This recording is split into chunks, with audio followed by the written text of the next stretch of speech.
नमस्कार। कहानी गोल्ड के सभी श्रोताओं को मेरा प्यार भरा नमस्कार। कहानियों की इस श्रृंखला में आज सुनते हैं डॉक्टर रंजना जायसवाल जी की लिखी कहानी ए लड़की।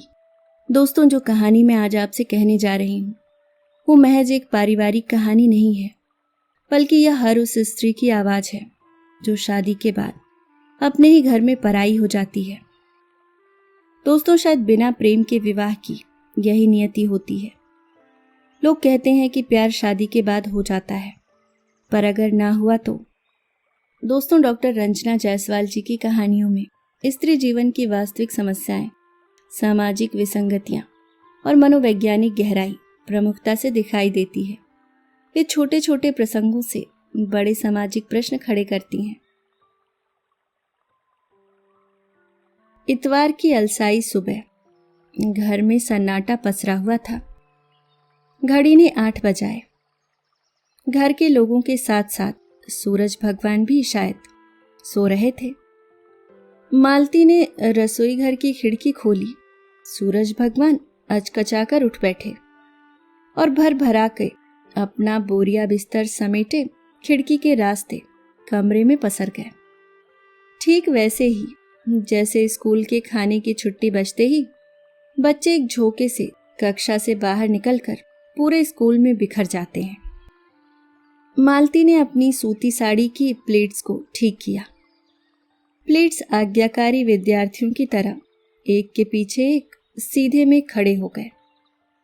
कंधे पर बिखरे बालों को उसने अपने सधे हाथों से जोड़ा बनाया, पर एक दिन पहले ही धुले और कंडीशनर लगे बाल शरारती बच्चे की तरह सारी बंदिशों को तोड़ हाथ छुड़ाकर उसकी पीठ पर बिखर गए। रसोई घर की खटर पटर को सुन घर के बाकी लोग भी एक एक कर जग गए। क्या माँ, आज तो संडे है, आज तो चैन से सोने देती। 25 साल के हर्ष ने पीछे से आकर मालती को प्यार से पकड़ लिया और उसकी पीठ पर अपना सिर टिका दिया। जा जल्दी से ब्रश कर, देख कितना दिन चढ़ाया। आज तेरी पसंद का नाश्ता बनाऊंगी, सूजी का हलवा और प्याज की पकौड़ियां। मालती ने अपने जवान बेटे के बालों को सहलाते हुए कहा। अरे माँ, मेरे बाल मत छुआ करो, खराब हो जाएंगे। मालती खिलखिलाकर हंस पड़ी। उसकी हंसी उस सूने घर में गूंज उठी। बहुत कम बार उसे यूं हंसते खिलखिलाते देखा था। आमतौर पर वह खुश तभी दिखती थी जब वह अपने बेटे के साथ होती थी। उसे हफ्ते भर इतवार का इंतजार रहता था। एक इतवार ही था जो उसके रिश्तों को संभालता था। बाकी दिन तो वह जिंदगी को किश्तों में संभाल संभाल कर खर्च करती थी। पहले का तो नहीं पता, पर जब से वो इस घर में आई थी उसने घर में आमतौर पर सन्नाटा ही देखा था। यह घर आम भारतीय मध्यम वर्गीय परिवारों की तरह नहीं दिखता था। आम मध्यम वर्गीय भारतीय परिवार इसलिए क्योंकि जब से वह इस परिवार में आई थी उन्हें हंसते बोलते बतियाते नहीं देखा था। घर के मुखिया को अखबार में सरगड़ाए, माँ को बच्चों के इर्द गिर्द मनोहार करते, बच्चों को दिन भर फरमाइश करते और उन फरमाइशों को दिन भर निपटाते काम के साथ झींकती झुंझलाती औरत को नहीं देखा था।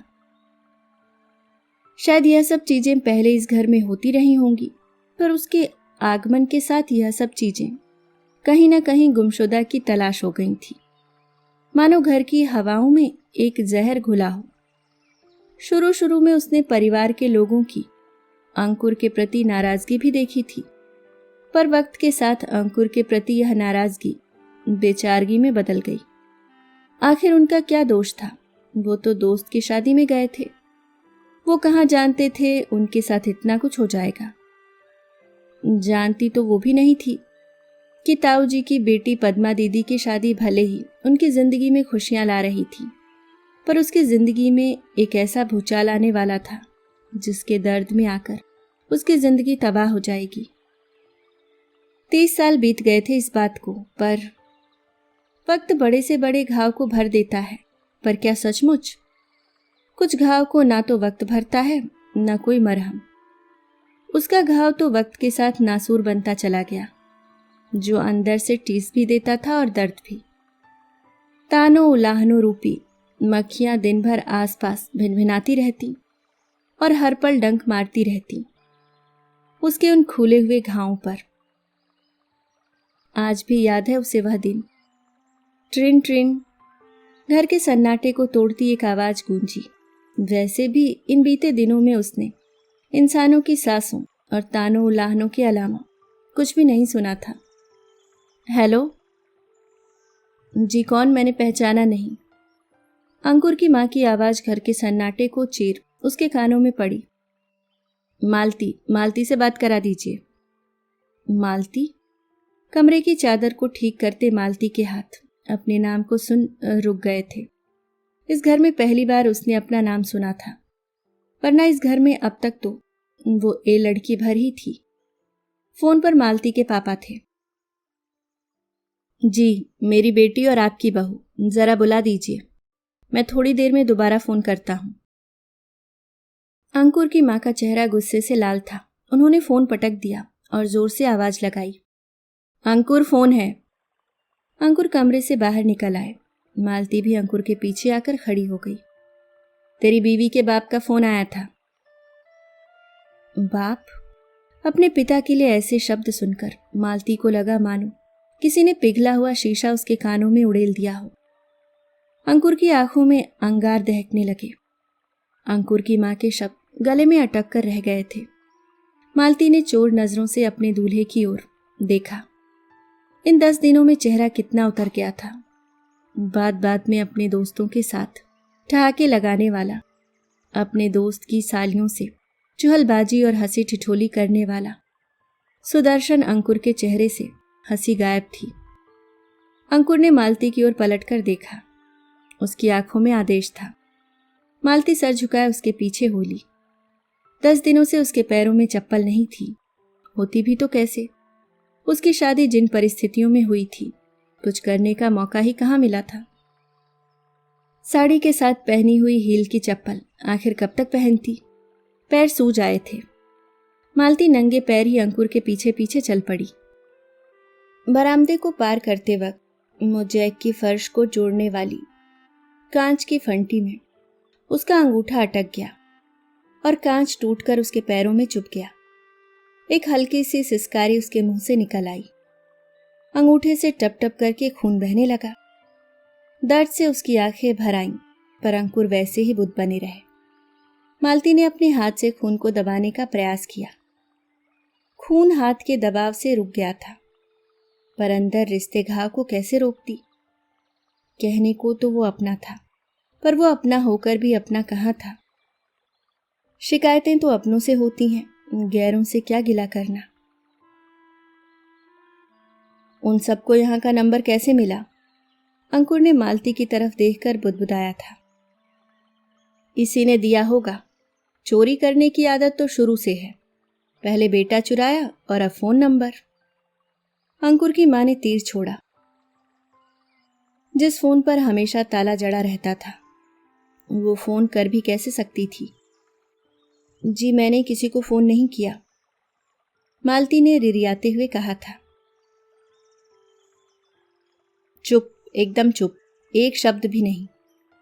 अंकुर की आवाज में कांटे उगाए थे। मालती की जुबान तालू से चिपक गई और ऐसी चिपकी कि उम्र भर भी नहीं छूटी। अब ये सब लगा ही रहेगा। इसके चक्कर में तुम अपना मूड क्यों खराब कर रहे हो? इसके बाप का ही फोन होगा। इसकी बात करा दो, वरना क्या पता इसके घर वाले यहां धमक आए। मालती चुपचाप अंकुर के साथ बरामदे की ओर चल पड़ी। आंगन से लगे बरामदे में शीशम के एक नक्काशीदार स्टूल था, जिसकी टांगें अपनी औकात से ज्यादा ऊंची थीं। उसे देखकर लगता मानो किसी ने वक्त से पहले जबरदस्ती उसे लंबा कर दिया। यूं तो बाजार में बहुत सुंदर सुंदर लैंडलाइन फोन आने लगे थे, पर इस घर में कुछ चीजें वक्त के साथ भी नहीं बदली थी। एक उसके लिए नफरत, दूजा ये फोन। मालती नजरें झुकाए फोन आने का इंतजार कर रही थी। उसकी नजर अंकुर के पैरों की तरफ गई। अंकुर के मजबूत चौड़े गोरे पैरों में लगा आलता जोर जबरदस्ती के कारण इधर उधर फैल गया था। न जाने क्यों एक पल के लिए उसे ऐसा लगा मानो वह आलते का लाल रंग नहीं, उसकी खुशियों का रंग है जिसका वह खून कर चुकी है। कैसी शादी थी उनकी। न हल्दी लगी, न मड़वा गाड़ा गया, न बन्ना बन्नी गाए गए। पापा और माँ ने सत्यनारायण की कथा सुनकर उसके भावी भविष्य के लिए मंगल कामना भी कहाँ की थी। महलों का राजा मिला कि रानी बेटी राज करेगी, खुशी खुशी कर दो विदा कि रानी बेटी राज करेगी। महल महल तो उसने कभी भी नहीं चाहा था। बस प्यार करने वाला पति मिलता तो वह उसके साथ खुशी खुशी झोपड़ी में भी रह लेती, पर ऐसा कहाँ हो पाता था। पापा ने वर तो ढूंढ दिया, माँ ने कन्यादान भी कर दिया और घर से विदा भी कर दिया, पर क्या अपनी बन्नी के साथ खुशी और सुख भी विदा कर पाए थे। इस शादी में सप्तपदी, मंत्रोच्चार, सिंदूरदान भी हुआ।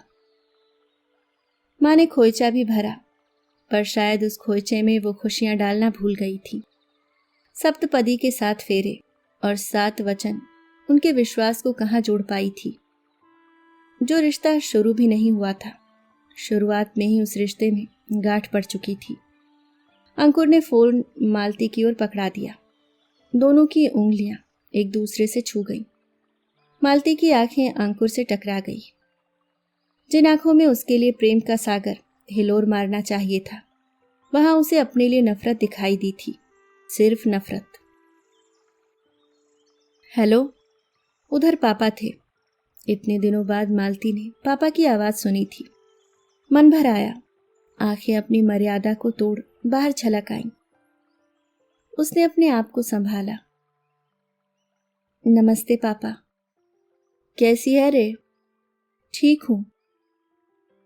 ठीक हूं ये शब्द कहने में उसे कितनी मेहनत लगी थी। पहले की बात होती तो वह चीख चीख कर कहती, पापा मैं ठीक नहीं हूं, दर्द होता है मुझे एक एक नस में। आखिर लोग क्यों भूल जाते हैं, औरतों के शरीर में भी पुरुषों की तरह ही 206 हड्डियां होती हैं। उनका खून भी उन्हीं की ही तरह लाल होता है और आंखों का आंसू खारा। बिना कहे सब कुछ समझ लेने वाले पापा ने इस रिश्ते के भविष्य को आखिर क्यों नहीं समझा था। दामाद जी कैसे हैं? मालती ने अंकुर की ओर नजर उठाकर देखा। वह उस चेहरे पर अपने लिए भाव ढूंढती रही, पर ठीक है। उसकी आवाज में एक सूनापन था, उसकी जिंदगी की ही तरह। और घर वाले? सन्नाटा। और घर वाले? सन्नाटा। हेलो हेलो, सुन रही हूं। तो जवाब काहे नहीं देती? माँ कैसी हैं? उसको क्या हुआ? ठीक है। पापा मैं घर आना चाहती हूँ, अपने घर। मालती ने एक बार फिर अंकुर की ओर नजर उठाकर देखा। शायद उसकी इस बात को सुन वो कुछ तो प्रतिक्रिया देगा, पर अपनी बहनों और सहेलियों से सुना था शादी के शुरुआती दिनों में पति बीवियों को मायके न भेजने के लिए 10 बहाने करते हैं। जिंदगी भर वहीं तो रही हो, अब यही तुम्हारा घर है, रह लोगी मेरे बिना? पर अंकुर ने कभी उससे इस तरह की बातें नहीं कही थी। मधु दीदी वाले जीजा जी शादी के इतने सालों बाद भी उन्हें मायके भेजने को तैयार नहीं होते थे। सारी बहनें उन्हें कितना छेड़ती थीं, पर उसका पहुना तो इन सब से बिल्कुल अलग था। उसकी आंखों में उसने अपने लिए नफरत का सैलाब देखा था। टेलीफोन पर सन्नाटा छा गया। पापा, शादी के बाद ससुराल ही लड़की का घर होता है, अब वही तुम्हारा घर है। वो रुआसी हो गई। लगा अब रोई तब रोई। मालती का मन खट्टा हो गया था। सच कहते हैं लोग, विदाई के वक्त लड़कियां यूं ही नहीं रोती। सिर्फ रिश्तों से छूटने का दर्द नहीं होता, वह इसलिए भी रोती हैं, जानती हैं दहलीज के इस पार और उस पार उनका कोई घर नहीं होता। 1-2 साल विदाई मत करना, झक मारकर स्वीकार तो करना ही पड़ेगा। बड़ी बुआ जी ने विदाई के समय यही तो कहा था। जिस घर में एक पल भी सांस लेना मुश्किल था, वहां 1-2 साल रहना। पापा की आवाज में रूखापन था, उसके चेहरे की एक एक लकीरें। पढ़ लेने वाले पापा आज उसकी आवाज में पसरी उदासी को नहीं पढ़ पाए थे। वो कहना चाहती थी, आप तो हमेशा कहते थे तुझे खुद से बेहतर जिंदगी दूंगा। क्या ऐसी जिंदगी? टुकड़ों टुकड़ों में जी रही थी वो जिंदगी को। जिंदगी भर वह अपने रिश्तों को संवारने का प्रयास करती रही, पर जब उस रिश्ते का रूप ही विकृत था, तब वह उसे कहां तक संवार पाती। रिश्तों के हवन कुंड में सबसे ज्यादा आहुतियां स्त्रियों की इच्छाओं और सपनों की ही दी जाती हैं। समय बीतता गया, पर चीजें जस की तसी रहीं। कितनी बार सोचा कि माँ को चिट्ठी लिख अपने दिल का हाल बताऊं। जब इंसान के पास कहने को कुछ नहीं रह जाता, तब वह लिखने बैठ जाता है, पर उसकी कलम की स्याही वक्त के साथ सूखती चली गई। उसकी गोदी में बच्चा डाल दो, सब सही हो जाएगा। क्या इलाज बताया था माँ ने? मन खिन्न हो गया। जो व्यक्ति उसकी शक्ल तक नहीं देखना चाहता, उससे आप इस बात की उम्मीद भी कैसे कर सकते हैं? माँ को यह आशा थी कि वक्त के साथ सब ठीक हो जाएगा। आशा और विश्वास कभी गलत नहीं होते, बस ये हम पर निर्भर करता है कि हमने किससे आशा की और किस पर विश्वास। उसका वक्त न जाने कहाँ खो गया था। जिस समाज में पुरुषों को उनके रूठने से पहले ही मना लिया जाता हो, रूठने के बाद उनका जिद्दी होना स्वाभाविक है। अंकुर की जिद ने उनके रिश्ते को पनपने ही नहीं दिया। अंकुर ने दोस्तों के घर आना जाना छोड़ दिया था, पर कब तक वह समाज से भागता रहता। अंकुर के दोस्त की शादी थी। अंकुर की माँ ने कहा था, इसे भी अपने साथ ले जा। इसको? ये कहाँ जाएगी? अंकुर का चेहरा कसैला हो गया था। पर कभी तो लेकर निकलना ही पड़ेगा। माँ ने अपना पक्ष रखा। क्या चाहती हैं आप, मैं भी जाऊं या फिर? इस मनहूस के साथ तो जाने की बात मैं सोच भी नहीं सकता। मालती स्तब्ध थी। उसका गुनाह क्या था? वह चुपचाप कमरे में चली गई। काफी देर तक रसोई घर से खटर पटर की आवाज आती रही। शायद सब अपने अपने कमरे में सोने चले गए थे। किसी ने यह जानने और समझने की कोशिश नहीं की कि उसने खाना खाया भी है या नहीं। भूख उसे कभी बर्दाश्त नहीं होती थी। कितनी बार नींद से जागकर माँ ने उसे खाना खिलाया था, पर इस घर में किसी ने जानने की कभी कोशिश भी नहीं की कि उसने खाना खाया भी है या नहीं। उसकी पसंद क्या है? जब वह खुद उनकी पसंद नहीं थी, तो और चीजों की पसंद या नापसंद जानने का सवाल ही कहाँ उठता था। दरवाजा जोर की आवाज के साथ खुलने की आवाज आई। शायद शादी में न जाने का मलाल इस दरवाजे पर निकाला जा रहा था, या फिर दरवाजा बारिश की वजह से शायद अकड़ गया था। घर के लोगों की ही तरह, जिनकी चाल ही नहीं, बात व्यवहार में उसने एक अकड़ महसूस की थी। अंकुर के पैरों की आहट सुन मालती ने करवट बदल ली और सफेद चादर सर तक खींच ली। उसका शरीर उसके रुदन से कांप रहा था। उसकी सिसकियों से दीवारें भी थर्रा गई थीं। वह रात के अंधेरे में सफेद कपड़े में लिपटी लाश की तरह लग रही थी। लाश ही तो थी वह, चलती फिरती लाश, पर वो तो जिंदा थी। उसकी चोटें गवाह थी यह बताने के लिए कि अभी वह जिंदा है। चोट तन की नहीं, मन की थी, जो दिखती तो नहीं थी, पर टीस बहुत देती थी। कुछ घाव वक्त के साथ भरते नहीं, नासूर बन जाते हैं। उसका घाव भी तो नासूर बन चुका था, जो हल्की सी चोट से चिलकता बहुत था। यह चिलकन, यह चोट, यह बताने के लिए काफी थे कि वह जिंदा है। ताऊ जी की बेटी पद्मा दीदी की शादी में अंकुर को देखकर एक बार के लिए उसका मन भी डोल गया था। सपनों के राजकुमार सा ही था अंकुर। किसी से सुना था कि किसी नामी गिरामी कंपनी में काम करता था। कितना खूबसूरत था। लंबा कद, सुतवा नाक, गेहुआ रंग, कोई भी दिल हार बैठे। कुछ अलग ही बात थी। हर लड़की उसकी ओर आकर्षित हो रही थी। ऊपर से उसका व्यवहार सबके लिए आकर्षण का केंद्र था। हर बात पर हंसी ठिठोली करना, सालियों को छेड़ना। जीजाजी के दोस्त होने का पूरा फर्ज निभा रहा था वह। कहीं ना कहीं अंकुर भी मालती की सादगी से प्रभावित था। उसकी चोर नजर हर जगह मालती का पीछा कर रही थी। जयमाला के समय जब मालती पद्मा दीदी की छोटी बहनों के साथ स्टेज पर चढ़ी, तब अंकुर ने मालती की ओर देखकर छेड़ते हुए कहा था, यार अभिषेक, तेरी ससुराल के पानी में जरूर कोई बात है, सारी खूबसूरती यहीं गिर गई है। तभी साथी मित्र ने कहा, अंकुर, भाभी के साथ उनकी बहनों और सहेलियों को भी ले चलें, भाभी का भी मन लगा रहेगा और हमारा भी। ठहाकों से पूरा स्टेज भर गया। लड़कियां भी कोई कम नहीं थी, वो भी बराबरी से जवाब दे रही थीं। पर मालती एक और चुप खड़ी, उन्हें इस तरह हंसी ठिठोली करती देखती रही। कुछ तो था अंकुर में जो उसे अपनी ओर खींच रहा था। मालती, इधर सुन। स्टेज के नीचे खड़ी बुआ जी ने आवाज लगाई। जी बुआ जी। मालती जयमाल की थाली छोटी बहन रुनझुन को थमाकर स्टेज से नीचे उतर आई। जा बेटा, दौड़कर आरती वाली थाली तो ले आ। तेरी दीदी को दामाद जी की आरती भी तो उतारनी होगी। इन लड़कियों से तो कहना सुनना बेकार है, ढेले भर का काम नहीं करती, बस दिन भर खीखी करती रहेंगी। काम के नाम पर लीपा पोती करवा लो। अच्छी खासी शक्ल का देखो क्या हाल कर रखा है।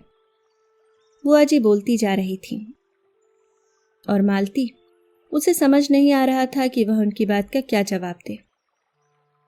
जरा भागकर ऊपर वाले कमरे से तो ले आ, अब इन हड्डियों में इतनी ताकत नहीं रही कि बार बार ऊपर नीचे करें। मालती ने दुपट्टा संभाला और सीढ़ियों की ओर बढ़ गई। मालती ने खुद अपने हाथों से उस थाली को सजाया था, एक एक चीज सोच सोच कर रखी थी। उसके हाथों में तो मानो जादू था, जिस चीज को छू देती संवर जाती।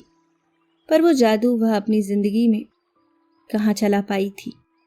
मालती ने एक भरपूर नजर उस थाली पर डाली, कहीं कुछ रह तो नहीं गया। वह कहाँ जानती थी कुछ ही घंटों में उसकी जिंदगी बदलने वाली है और उसके सारे सपने, उम्मीदें और इच्छाएं यही स्वाहा होने वाली हैं। दबे दबे पांव से हौले हौले जिंदगी में एक तूफान आने वाला था, जिसकी जर्द में सब कुछ खत्म होने वाला था। वह सीढ़ियों से नीचे उतरने लगी, तभी अपना नाम सुन उसके कान खड़े हो गए। वो पापा थे। एक बार मालती से भी पूछ लेते। पूछना क्या है, क्या हमारी शादी बाबूजी ने हमसे पूछकर की थी? जहां बांध दिया चुपचाप पड़े रहे। इतने सालों से अच्छे से निभा रहे हैं ना? बुआ जी की आवाज में एक खलिश थी। दीदी ठीक कह रही हैं, हमारे बाबूजी ने कौन सा हमसे पूछकर शादी की थी। जिस खूंटे से बांध दिया बंध गए। हम माँ बाप हैं, बच्चों का भला बुरा हमसे ज्यादा कौन समझेगा। माँ, ये तो माँ की आवाज थी। मालती सांस रोके खिड़की के पास खड़ी बात सुनने की कोशिश करने लगी। देखने में लड़का अच्छा खासा है, सुना है किसी अच्छी कंपनी में काम भी करता है। अपनी मालती के लिए जोड़ी बहुत अच्छी रहेगी, बुआ जी ने कहा। पर बिरादरी का क्या अचार डालोगे? गए तो थे बिरादरी वालों के यहाँ, टका सा मुंह लेकर चले आए। कहाँ से लाओगे इतना दहेज? बुआ जी मानो आज ठान कर बैठी थी। पर इस तरह से जोर जबरदस्ती से शादी करना कहाँ तक ठीक है? कल को कोई ऊंच नीच हो गई तो? लड़के वाले नहीं माने तो? मालती को शादी के बाद यहीं पटक गए तो? हम अभी जिंदा हैं, हमारी बहुत लोगों से जान पहचान है, जरा सी भी चू चपड़ की तो देख लेंगे। फूफा जी ने कमरे में खोसे तमंचे पर हाथ रखते हुए कहा। अंदर रखिए इसको, जब देखो तब लेकर चल देते हैं। बुआ जी की आवाज में एक नाराजगी थी, पर फूफा जी, उनकी आंखों में एक गर्व था। शायद उन्हें इस समस्या को सुलझाने का इससे बेहतर कोई विकल्प नहीं समझ आया था। समस्या ही तो थी वह, जिस पिता की 2 जवान बेटियां घर में ब्याहने को हों और लड़के वाले दहेज के नाम पर मुंह फाड़े खड़े हों, उस पिता के लिए बेटियां समस्या ही होंगी। पापा मालती की शादी के लिए काफी परेशान थे। कभी लड़का पसंद आता तो परिवार नहीं, कभी लड़का परिवार दोनों पसंद आता तो दहेज की लंबी चौड़ी लिस्ट उनके कदमों को रोक देती। कहाँ से लाते वो इतने पैसे? वह हमेशा चाहते थे कि उनकी लड़की अपने ससुराल में राज करे। सपने देखने का अधिकार तो सभी को है। सपने कभी अमीरी गरीबी धर्म जाति को देखकर नहीं आते। गलत भी क्या था, एक पिता ने अपनी बेटी के लिए सुखी तो चाहा था, पर इस सुख की कीमत उनकी बेटी को इस तरह से चुकानी पड़ेगी, शायद उन्होंने भी नहीं सोचा होगा। पापा की आवाज में एक पिता का डर था। जिस देश में सब कुछ, मतलब सब कुछ, इंसान से लेकर सपने तक बिकते हों, वहां दूल्हा क्या चीज है? फूफा जी ने एक दो बार अपने मुस्टंडों के साथ उसके होने वाले ससुराल के चक्कर लगाने की गारंटी भी दी थी। पापा भी इस भय की कीमत चुकाने को तैयार थे। सौदा बुरा नहीं था, वो सामान बनकर रह गई थी। सामान की तो फिर भी गारंटी और वारंटी होती है, पर उसके वैवाहिक जीवन की गारंटी और वारंटी किसी ने नहीं ली। उसका भाग्य समझकर छोड़ दिया। मालती फूफा जी की बात सुन सन रह गई। क्या ऐसी शादी की कल्पना की थी उसने? क्या ऐसा सोचा था उसने? उसके सपनों का राजकुमार इस तरह से उसकी जिंदगी में दस्तक देगा?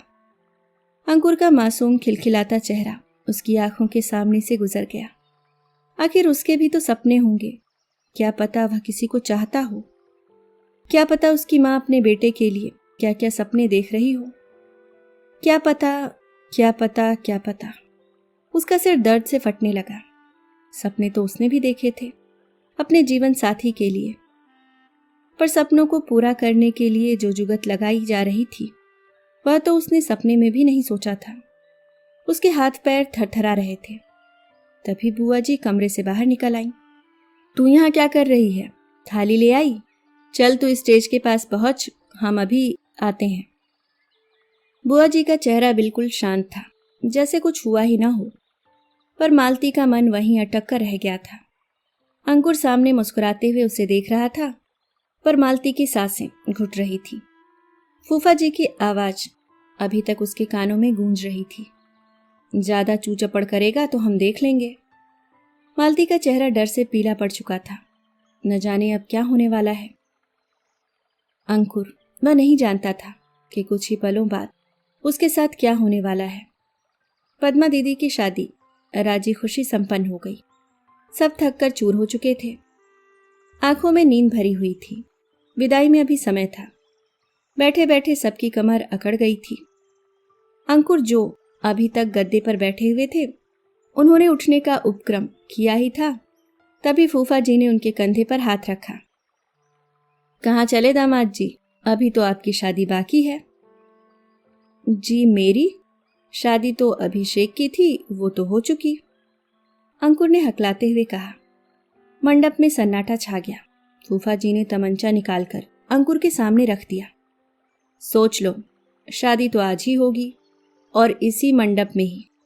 प्यार से मान जाओगे तो अच्छा है, जोर जबरदस्ती करना मुझे पसंद नहीं। अंकुर ने भागने की कोशिश की तो फूफा जी के चेलों ने दबोच लिया। जिन आंखों में कुछ देर पहले खुशियां खिलखिला रही थीं, अब उन आंखों में डर था, दहशत थी। बेटवा पैर आगे बढ़ाओ, बिना आलता लगाए ब्याह में नहीं बैठते। ब्याह की सारी रूपरेखा तैयार हो चुकी थी। नाउन बुआ आलते की कटोरी में रंग घोलने लगी। अंकुर छटपटा रहा था। फूफा जी के चेलों ने उसके हाथ पैर जकड़ लिए। नाउन बुआ अपनी ही दुनिया में मग्न उसके पैरों में आलता लगाती रहीं। उसकी हालत उस बकरे की तरह थी जिसे हलाल करने से पहले उसकी सेवा खातिर की जाती है।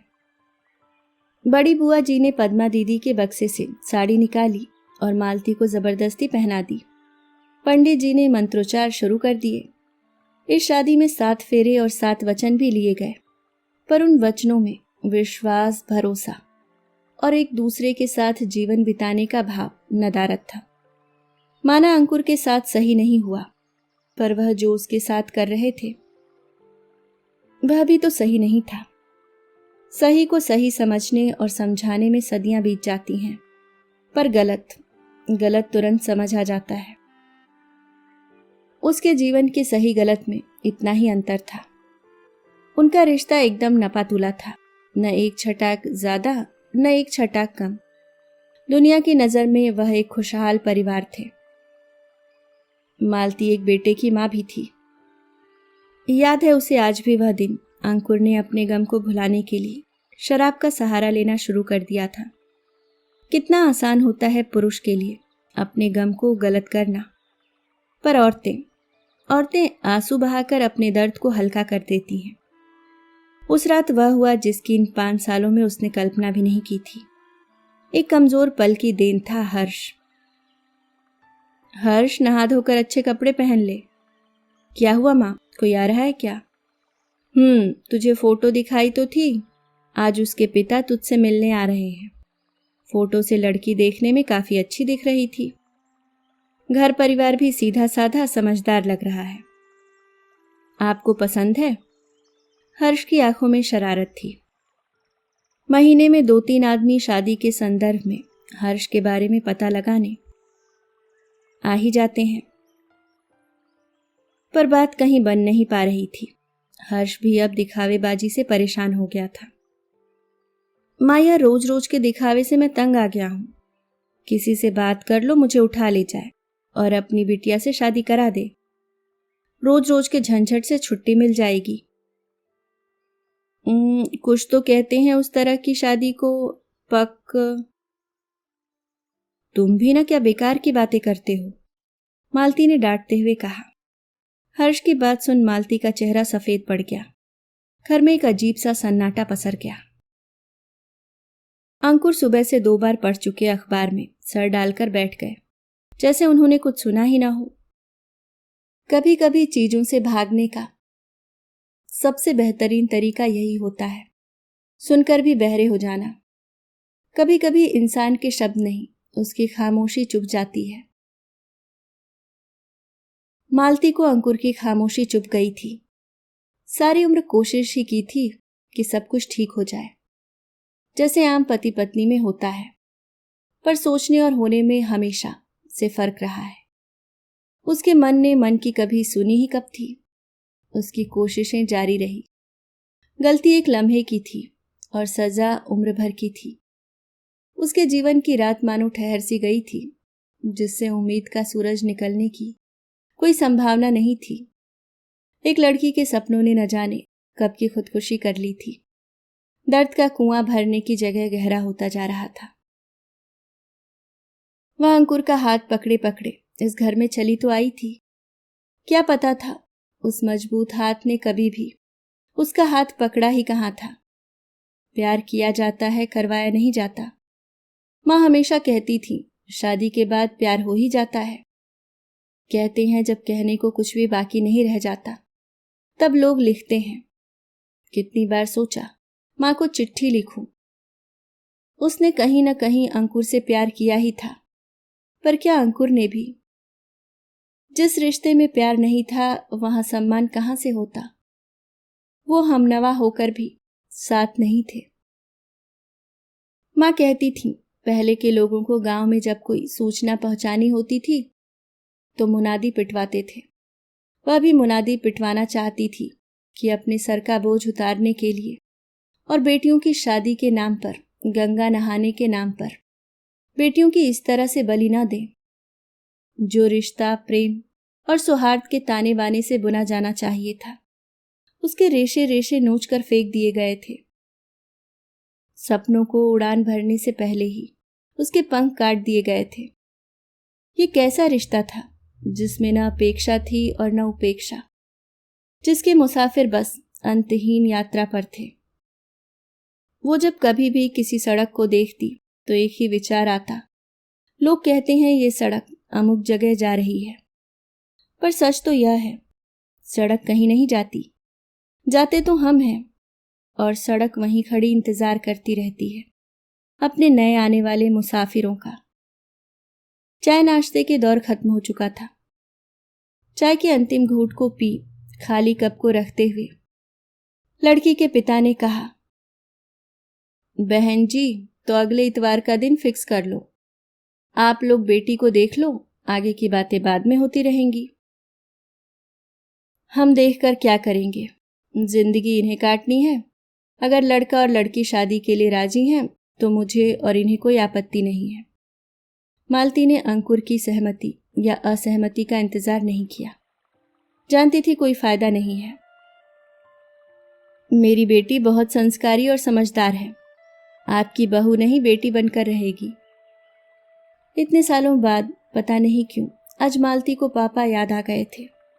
एक पल को लगा मानो उसके पिता ही हाथ जोड़े खड़े हों। क्या एक उम्र के बाद हर बेटी का पिता एक सा ही दिखने लगता है? भाई साहब सिंदूर भरते ही लड़की बेटी से बहू बन जाती है और लोगों की उम्मीदें भी बढ़ जाती हैं। पर ये उम्मीदें दोनों से ही होनी चाहिए। मेरा मतलब बेटे और बहू दोनों से। वह बेटी नहीं बहू ही बनकर रहे तो मुझे कोई आपत्ति नहीं। मालती ने दृढ़ता से कहा। जिस घर ने उसे बहू के रूप में स्वीकार नहीं किया था वहां कोई बेटी क्या मानता। वो तो जिंदगी भर ये लड़की से ज्यादा कुछ भी नहीं बन पाई।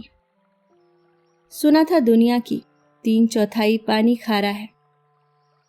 इन बीते वर्षों में उसके अंदर की मिठास न जाने कहां गुम हो गई थी। कभी कभी लगता इतने विकृत माहौल में रहकर वह पूरी तरीके से खारी हो चुकी है। लोग सामान तो सहेज कर रख लेते हैं पर रिश्तों को सहेजना न जाने क्यों भूल जाते हैं। हर आंसू आंखों से निकल ही जाए यह जरूरी तो नहीं। कुछ आंसू अंदर ही अंदर सालों तक आपका दम घोटता रहता है। पर आज शादी चाहे बेटे की हो या बेटी की, माँ का पल्लू तो भीगा ही रहता है। आज उसकी आंखें गीली थी, तकिया भी गीला था और शायद मन भी। मन की गिरहें आज धीरे धीरे खुल रही थीं। अभी आप सुन रहे थे डॉक्टर रंजना जायसवाल जी की लिखी कहानी ए लड़की। सच में माँ बाप की किए की सजा कभी कभी बच्चों को ही भुगतनी पड़ती है। दोस्तों, यह कहानी हमें बताती है कि केवल वैवाहिक रस्मों से कोई रिश्ता मजबूत नहीं होता।